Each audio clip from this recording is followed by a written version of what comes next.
ഇവയെ കാക്ഷിക്കുന്നു ഞാൻ, യേശുവേ നോക്കി ജീവിപ്പാൻ ഇവയെ കാക്ഷിക്കുന്നു ഞാൻ.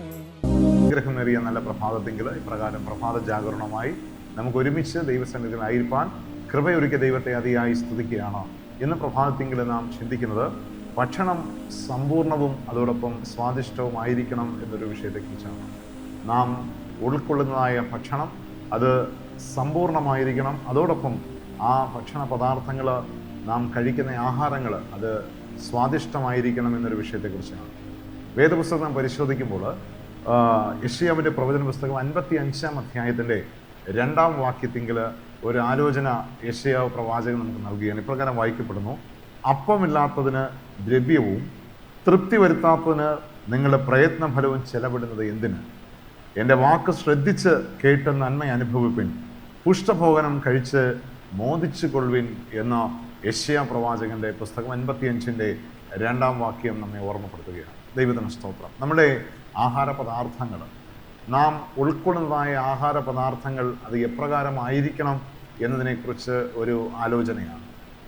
ലോകത്തിൻ്റെ അന്ത്യനാളുകളിലൂടെയുള്ള നമ്മുടെ ഈ പ്രയാണത്തെങ്കിൽ നാം എടുക്കുന്ന ആഹാരം അത് നമ്മുടെ ശരീരത്തിന് ആരോഗ്യവും അതോടൊപ്പം ഉന്മേഷവും അതോടൊപ്പം പ്രത്യാശ ഉളവാക്കുന്ന ആഹാര ഭോജനം നാം ഉൾക്കൊള്ളേണ്ടതാണ്. ഇന്ന് സാധാരണഗതിയിലുള്ള ആഹാര പദാർത്ഥങ്ങളെ സുലഭമായി നാം കാണുമ്പോൾ ജങ്ക് ഫുഡ് അതുപോലെയുള്ളതായ ആഹാര പദാർത്ഥങ്ങൾ ഇന്ന് സുലഭമാണ്. പണ്ട് കാലങ്ങളെ അപേക്ഷിച്ച് വളരെയധികം വേഗതയിൽ കാര്യങ്ങളെ നയിക്കുവാൻ തക്കവണ്ണം ഫാസ്റ്റ് ഫുഡുകളൊക്കെയും ഇന്ന് വളരെ സുലഭമായി കാണാൻ തക്കവണ്ണം സാധിക്കും. എന്നാൽ അതിനനുസരിച്ചുള്ളതായ രോഗപ്രതികൂലങ്ങളും ഇന്ന് അനവധിയായിട്ട് കാണാൻ തക്കവണ്ണം സാധിക്കും. എന്നാൽ വേദപുസ്തകത്തെ നാം പരിശോധിക്കുമ്പോൾ നാം എടുത്തുകൊള്ളേണ്ടതിന് ആഹാര ശീലത്തെക്കുറിച്ച് ദൈവം തൻ്റെ ഭക്തനായ മോശയ്ക്ക് കൽപ്പിച്ച് നമുക്ക് കാണാൻ തക്കവണ്ണം സാധിക്കും. അപ്പോൾ വർജിക്കേണ്ടതിനെ എന്ത് ചെയ്യണം? നാം വർജിക്കണം. നമ്മുടെ തീന്മേശകൾ അത് എപ്രകാരമാണ് നാം ഒരുക്കേണ്ടത് എന്നതിനെക്കുറിച്ച് നാം ഗ്രാഹ്യമായി ചിന്തിക്കുകയും പഠിക്കുകയും തന്നെ വേണം.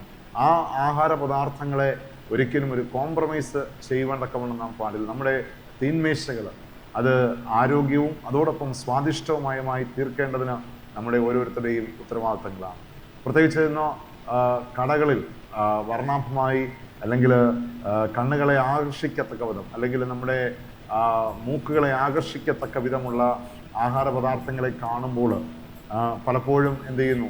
നാം അതിനെ വാങ്ങിക്കുവാനും അത് നാം മാത്രമല്ല നമ്മുടെ കുഞ്ഞുങ്ങൾക്ക് ഒക്കെയും നൽകുവാനും നാം ഇപ്പോഴും വ്യാപൃതരാണ്. എന്നാൽ ഇവിടെ നാം പുഷ്ടഭോജനം കഴിച്ച് മോദിച്ചു കൊള്ളുവാൻ പറഞ്ഞിരിക്കുകയാണ്. നമ്മുടെ ആഹാരം എപ്രകാരമായിരിക്കണം നാം പരിശോധിക്കുന്നത്? ഒരു സമീകൃതം ആഹാരം, പ്രത്യേകിച്ച് അതൊരു ബാലൻസ്ഡ് ഡയറ്റ് ആഹാരത്തെ എന്ത് ചെയ്യണം? നാം 3 സമയങ്ങളിലും രാവിലെയും ഉച്ചയ്ക്കും വൈകുന്നേരവും അത് നാം എടുത്തുകൊള്ളണം. ഒരിക്കലും ആഹാരത്തെ നാം ഒരു സമയക്രമം അതിന് നാം പാലിക്കേണ്ടതായിട്ടുണ്ട്. കാരണം ഈ ആഹാരത്തിന് ദഹനത്തിന് ചില സമയങ്ങൾ ആവശ്യമുള്ളതിനാൽ അല്പം രാവിലെ പ്രഭാതത്തിലുള്ളതായ ഭക്ഷണം കഴിഞ്ഞിട്ട് ഇതിനിടയിൽ കഴിവതും ഒന്നും നാം കഴിക്കുവാനൊക്കെ പാടില്ല എന്നുള്ളതാണ് ഉച്ചയ്ക്ക് ആഹാരത്തിന് മുന്നോടിയായി. കാരണം ഇന്നോ അത് സ്നാക്സ് എന്നും അല്ലെങ്കിൽ ഒരു എൻ്റർടൈൻമെൻറ്റ് ഒക്കെയുമുള്ള രീതിയിലുള്ളതായ പദാർത്ഥങ്ങളുണ്ടെന്നാൽ വർജിക്കേണ്ടതിനെ ഒക്കെയും നാം വർജിച്ച് നമ്മുടെ ശരീരത്തെ എന്ത് ചെയ്യണം? നാം സൂക്ഷിക്കണം. പ്രത്യേകിച്ച് ആരോഗ്യപരമായ രീതിയിൽ നമ്മുടെ ശരീരത്തെ നാം സംരക്ഷിക്കേണ്ടതായിട്ടുണ്ട്. അതുകൊണ്ടാണ് ഇവിടെ മാരകമായ വിഷാംശങ്ങളുള്ള ഭക്ഷണ പദാർത്ഥങ്ങളും ഇന്ന് സുലഭമായി പലയിടങ്ങളിലും കാണാൻ തക്കവണ്ണം സാധിക്കും. എന്നാൽ നാം വർജിക്കേണ്ടതിനെ ഒക്കെയും വർജിക്കേണ്ട ഒരു കാര്യങ്ങൾ നാം എന്ത് ചെയ്യണം? അടിയന്തരമായി അത് ചെയ്യേണ്ടതായിട്ടുണ്ട്. ഇവിടെ ഒരു കാര്യം രേഖപ്പെടുത്തിയിരിക്കുകയാണ്. നമ്മുടെ പ്രത്യാശയുള്ള ഈ ഒരു ജീവിതം ദൈവം നമുക്ക് നൽകിയിരിക്കുന്ന നമ്മളുടെ കുടുംബം അതിനെ എപ്രകാരം ആഹാരത്തിലും അതോടൊപ്പം വിശ്വാസത്തിലൊക്കെയും നാം ആ കുടുംബത്തെ കട്ടിപ്പടുക്കണം, അല്ലെങ്കിൽ അതിനെ ക്രിസ്തുവിൻ്റെ സാക്ഷിയുള്ളതായ ഒരു കുടുംബ ജീവിതങ്ങൾ എന്ത് ചെയ്യണം? നാം നയിക്കപ്പെടണമെന്ന് ഇവിടെ രേഖപ്പെടുത്തിയിരിക്കുകയാണ്. അപ്പോൾ ലളിതവും അതോടൊപ്പം പോഷക സമ്പൂർണമായ ആഹാര പദാർത്ഥങ്ങൾ, അതോടൊപ്പം നമ്മുടെ ശരീരത്തിന് ആവശ്യമായ ദാഹജലവും എന്ത് ചെയ്യണം? നാം ഇടപെടാതെ അത് ചെയ്യേണ്ടതായിട്ടുണ്ട്. അപ്രകാരം നാം ആയിരിക്കുമ്പോൾ നമ്മുടെ ജീവിതങ്ങൾ എന്ത് ചെയ്യും? പ്രത്യാശ ഉളവാകുവാൻ. കാരണം ലോകത്തിൻ്റെ അവസാന നിമിഷങ്ങളിലൂടെ നാം കടന്നു പോകുമ്പോൾ നമ്മുടെ ശരീരത്തിൻ്റെ സംരക്ഷിക്കേണ്ടതായ ഒരു ഉത്തരവാദിത്വം നമ്മൾ നിക്ഷിപ്തമാണ്. അതുകൊണ്ട് നാം ദൈവത്തിൻ്റെ വചനങ്ങളെ പ്രമാണിച്ചുകൊണ്ട് ഇവിടെ യെശയ്യാവ് നമ്മെ ഓർപ്പിച്ചതുപോലെ പുഷ്ടഭോജനം കഴിച്ചുകൊണ്ട് മോദിച്ചു കൊള്ളുവാൻ ഇവിടെ ലേഖനം അല്ലെങ്കിൽ പ്രവാചകൻ നമ്മോട് രേഖപ്പെടുത്തുകയാണ്. കർത്താവിൻ്റെ സന്നിധിയിൽ അപ്രകാരം പ്രാർത്ഥനയോടെയും വിശ്വാസത്തോടെയും നാം നമ്മുടെ ജീവിതങ്ങളെ നയിക്കുവാൻ, നമ്മുടെ കുടുംബത്തെ കട്ടിപ്പടുക്കുവാൻ ദൈവം സകല നന്മകളും നമ്മുടെ കുടുംബങ്ങൾ കർത്താവ് നൽകട്ടെ എന്ന് ആത്മാർത്ഥമായി പ്രാർത്ഥിച്ചുകൊണ്ട് ഞാൻ ഈ പ്രഭാത ജാഗരണ വിടവരുകയാണ്. നമുക്കൊരു നിമിഷം കണ്ണുകളെ അടച്ച് പ്രാർത്ഥിക്കാം. സ്നേഹവാനായി ഞങ്ങളുടെ നല്ല ദൈവമേ, അനുഗ്രഹമേറിയ നല്ല പ്രഭാതത്തിനായി സ്തോത്രം. ഞങ്ങൾ ഈ ഭൂമിയിൽ ആയിരിക്കുമ്പോൾ ഞങ്ങൾ കഴിക്കുന്ന ആഹാര പദാർത്ഥങ്ങൾ അത് സമ്പൂർണ്ണവും അതോടൊപ്പം സ്വാദിഷ്ടവുമായിരിക്കും തക്കവണ്ണമുള്ള ഒരു ആലോചന ഈ പ്രഭാതത്തിൽ ഞങ്ങൾക്ക് ലഭിച്ചു.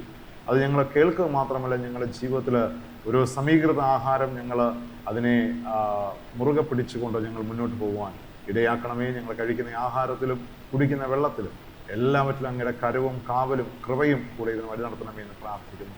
ഇന്ന് ഈ പ്രഭാത ജാഗരണത്തിൽ പങ്കെടുത്ത ഏവരെയും അവിടെ നിന്ന് അനുഗ്രഹിക്കണം. സകല നന്മകളാൽ ഇവിടെ നിറച്ചാട്ടെ. യേശു ക്രിസ്തുവിൻ്റെ പരിശുദ്ധമേറിയ നാമത്തിങ്കൽ ഞങ്ങൾ അപേക്ഷിക്കുമ്പോൾ കൃപയോടെ ഞങ്ങളുടെ പ്രാർത്ഥന കേൾക്കുമാറാകണമേ. ആമേൻ. സ്തോത്രം.